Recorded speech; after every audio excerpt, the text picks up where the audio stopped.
Парламенттин талабы боюнча депутатка карата каралып аткан маселеге анын катышуусу абзел.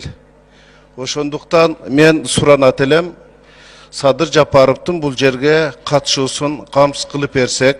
Сот бөлөк киши менен билесиздер, ал киши азыр ал кишинин кишиге байланыштуу кылмыш иши сотко өткөн, ошон үчүн мындай уруксатты сот берет. Бирок мен ойлойм, сот ушундай жогорку кеңештин жыйынына катышуу боюнча уруксатты дагы бүгүнкү күнү УПКнын негизинде бере албайт.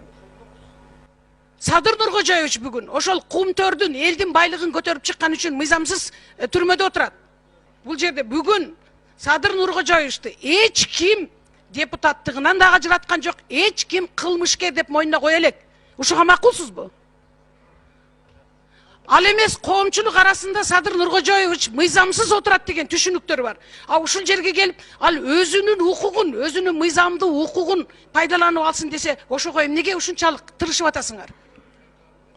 Айда Жеңишбековна, бул күндө өтөт. Бул күндө өтөт. Бул күн үчүн миллион жолу өкүнсөңүз да кайра келбей турган мезгил келип калат. Этият болуңуз ошол нерседен. Анан кийин туруп алып сиз соттун атынан да жооп бере атасыз. Жакында сиз президенттин атынан да жооп бере турган мезгилге жетейин деп калыптырсыз.